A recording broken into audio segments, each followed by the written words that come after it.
Retro Quickies, Action 52, Games 6 through 10. Welcome back. You know the drill. We're looking at a bunch of Action 52 games in batches of 5, going through each individual game to give you, the viewer, a better idea of just how bad this cartridge is overall. So let's not waste any time and get right into it. Silver Sword. There's not a lot of silver in this game, and I'm convinced that the game is only one level long. Why do I say that? Well, no matter how many enemies I killed or how far I managed to travel, the level never seemed to end, so I can't even say if this game has any sense of progression to it.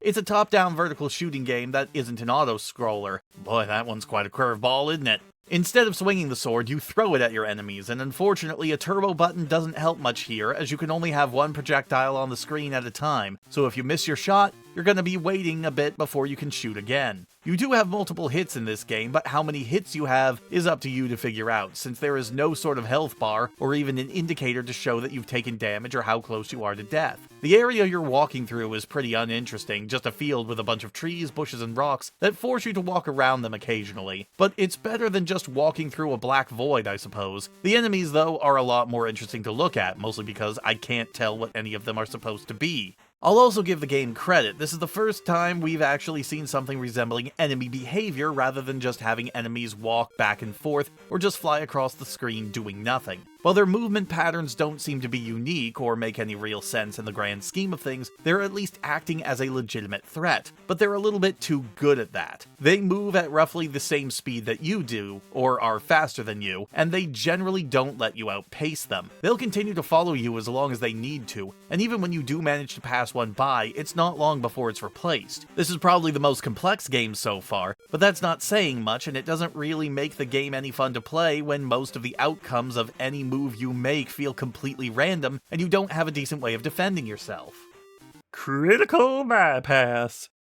Okay, so while none of the games up to this point have looked good, this is the first time I feel I need to warn you all before actually showing you footage. This game is legitimately painful to look at, so if you're someone who is prone to eye strain or headaches, maybe don't watch this one full screen. You ready? Okay, good. Let's go. This is another scrolling shooter, as you can obviously not see from the footage that I'm showing, but is one of the worst examples of the genre on this cartridge. First off, you can move in every direction, but you also fire in whatever direction you're facing. This is because enemies can appear and approach you from any direction on the screen, so being able to turn yourself around to fire is important. But because the NES doesn't exactly have the button layout for, say, multi-directional shooting, you actually can't reliably aim at anything. Not that you'd be able to tell when you shoot anyway, because the shots from you and your enemies blend in perfectly with the background.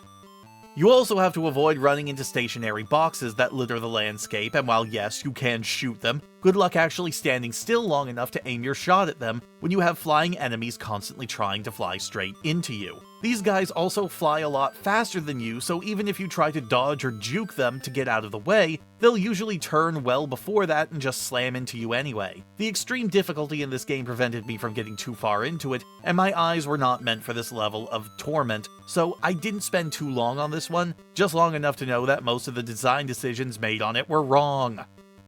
Jupiter Scope.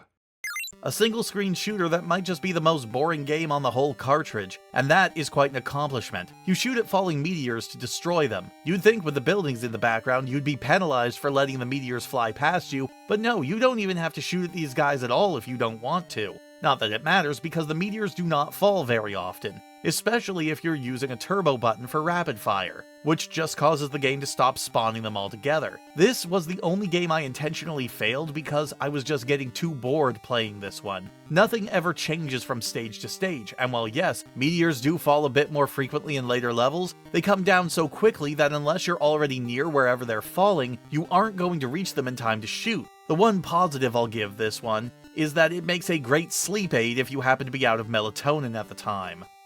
Alfred in the Fettuccinis. Oh man, I've actually been looking forward to this one, guys. You have no idea. You ready? Take a look at this.